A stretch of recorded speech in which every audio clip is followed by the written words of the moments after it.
This question's for Joshua. But first, I wanted to say, the opening of the film, I really felt like I was sitting on the 405, and then the song started, and all the way throughout the film, the music just really got me. And I know you wrote most of the songs, and I was wondering. No. Justin's not here, the composer. He's one of the producers. He's not the writer of the music. It's a similar name, but it's not the same. It's a close name.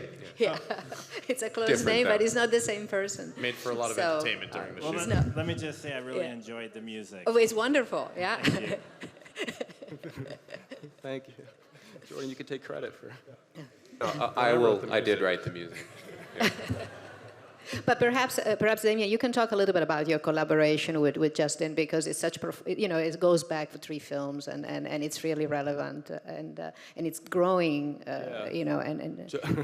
Well, I've known Justin since we were 18. We played in a band together, and the first time Fred and Jordan met Justin was when I brought them over to his apartment, and their first impression of him was the apartment is completely empty, except for a piano and a poster of Singing in the Rain and a poster of the Umbrellas of Cherbourg.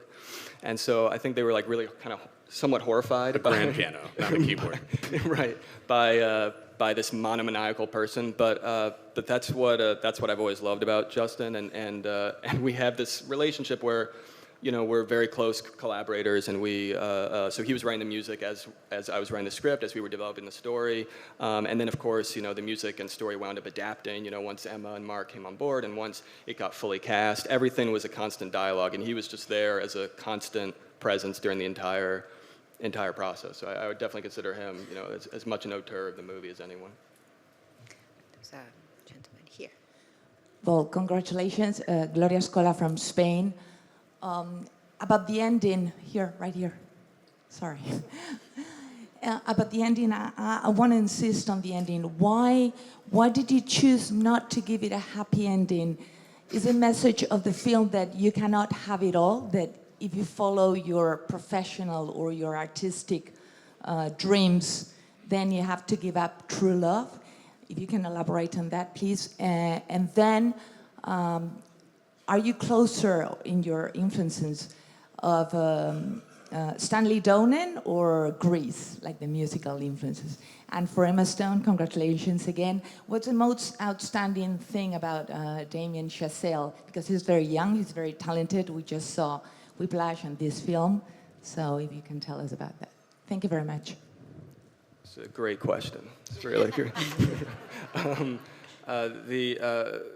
The ending, in a way, it would never ended any other way. Like it was always, we knew what we were building up to, and I knew not just that they couldn't wind up together, but that it was trying to hit that double chord, at the end where there's happiness but there's sadness, and it's something that I think musicals can do. Musicals obviously make you very happy in their essence, but the song always ends at a certain point. I always find there's something kind of tragic about any Fred and Ginger dance ending and the return to real life. So that was kind of always beautiful to me, something I wanted to try to hit on at the end of the movie. I love Grease, but I think Stanley Donen would be more, probably more where at least with this movie, because again, I think it's this idea of, that even the old Hollywood musicals in their way were kind of grounded. They felt sort of fleet-footed, and also the way the camera moves. I always really admired the lack of cutting and the way that the camera was as choreographed as the dancers in a lot of those old musicals, and you treated the camera like a dancer or like a counterpart to the dance, and that was something very important to how we shot the movie. All right, you ready? I would say, you said that he is very young and talented, and of course that is true.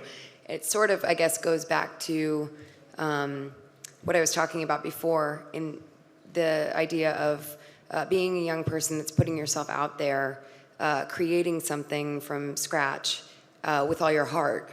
He's doing that. And on top of that, I think that a lot of young people that are doing that would maybe be really, really holding tough to, especially a movie that is such a vision, he had such a clear vision for it, would be really holding on to all of their ideas and fighting hard for everything. He's easily the most collaborative director, writer that I've ever worked with.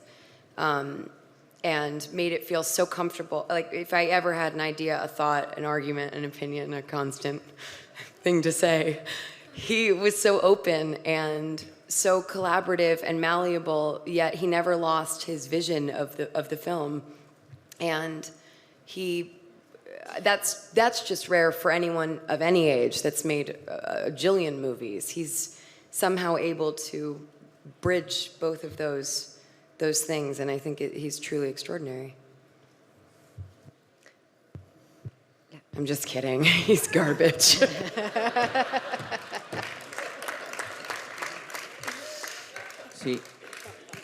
Sì, una domanda per Damien Chazelle in italiano. In italiano? Complimenti per il film.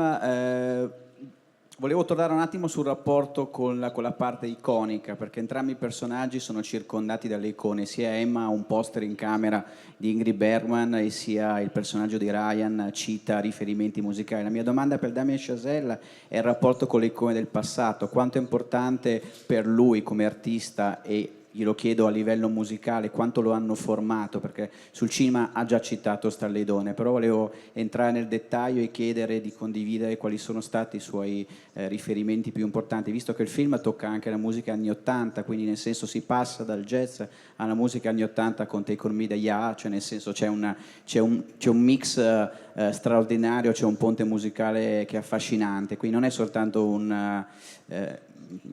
insomma, la domanda è questa, però i miei complimenti anche per l'esercizio di stile che ha fatto, per la grande lezione di cinema che ci ha regalato. Grazie.